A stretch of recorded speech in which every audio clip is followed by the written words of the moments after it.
Hello everybody, welcome to your channel, The Real You. I hope you enjoyed.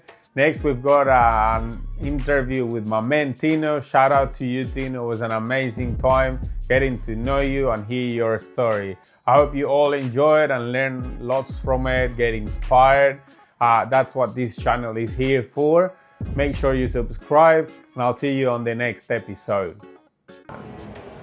All right, I'm here with Tino. Tino, how you been? All Good, good? man. Good. That's great. So Good. what I want to do is I want you to share what life coaching means to you. What it means to me, what life coaching means to me, it's all about helping as many people as possible. Right? I've been through my own struggles, and I didn't feel like I had anybody I could talk to, right? And I didn't know who to talk to. So my aim for life coaching is to basically show people that there's other people out there that are willing to help, and all you got to do is just ring and ask and change your life. That's all you got to do. That's it. Don't be scared. So tell us a little bit about your journey. My journey. So I've been in the building industry my whole life from when I was a young boy, and didn't really get much of a choice of what I wanted to do when I was growing up. And so naturally, I started building my whole life up until 12 months ago. Staying as a builder, doing something that wasn't fulfilling me, eventually led me into a life of burnout, stress, and then ultimately addiction. And that addiction almost killed me, almost cost me my life, my wife, my family, cost me a lot of money. And I decided one day that I was going to change that. And while I was going through that process of changing myself, I found my purpose of being here is to help others, and to help others change their lives the same way I've done mine. I want to be a conduit for those that are wanting to change their life. That's so good to know. Yeah, That's man. so good to hear. And something that I wanted to ask is, we hear a lot of coaching programs out there. We hear a lot of people that obviously want to help. They want to, the best thing for everybody, but sometimes things just don't hit it on the nail. They don't come up, they don't come through for us. What have you found differently on this neurotherapy style of coaching that has changed? Has it actually changed you? You feel what has impacted you? Yeah, well, man, definitely. I mean, when I got my own healing done after when I was going through my addiction, I spent a lot of money on a great facility, and I did receive a lot of help, and it did heal me. But after coming to this neurotransformation therapy course, practitioner's course today, or for the last few days, I found there was a lot of other subconscious limiting beliefs, negative limiting beliefs that I had to deal with, because those limiting beliefs are the ones that have held me back from being able to coach more people.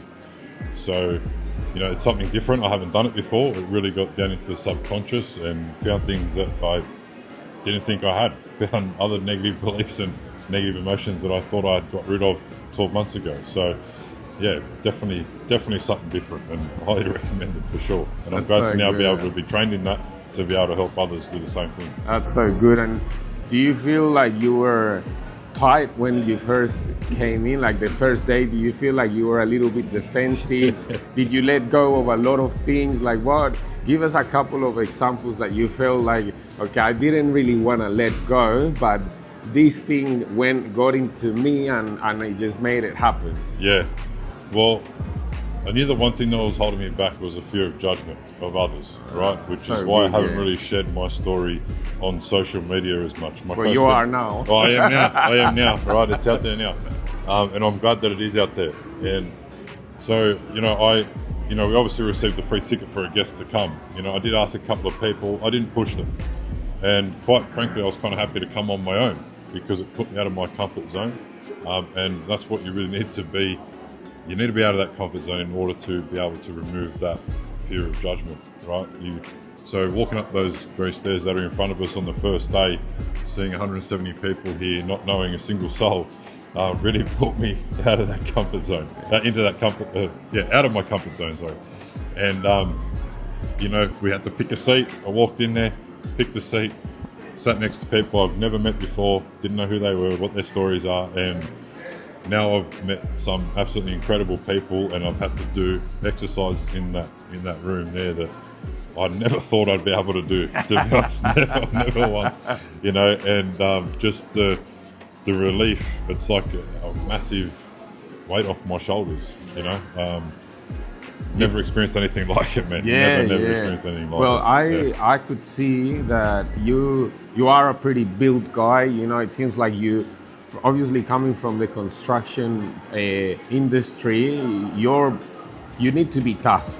You know, this is the mind frame that you're grown into. Your background is Italian, so it just so happens I'm Colombian. So we have a strong male, guidance. We're meant to be, the ones that are not vulnerable, or they don't say much or show much emotion, or even be sincere to our our own selves.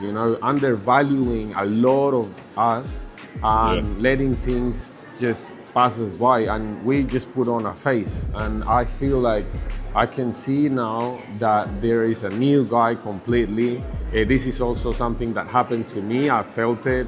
I also felt there was a few things that I was questioning, but then as I saw the layers just being peeled off me, one by one, I enjoyed it so much. Look, I want to thank you so much, Tino, for this. And thanks, man. I just want to ask you one last thing. Sure. Do you think you're on the path to be the real you? Is this the real you? Absolutely. Absolutely, man. No doubt about it in my mind. Watch this space, eh? That's it. Watch this space. Thank you so much, Thank you very Tino. much, man. Take it easy. Appreciate it.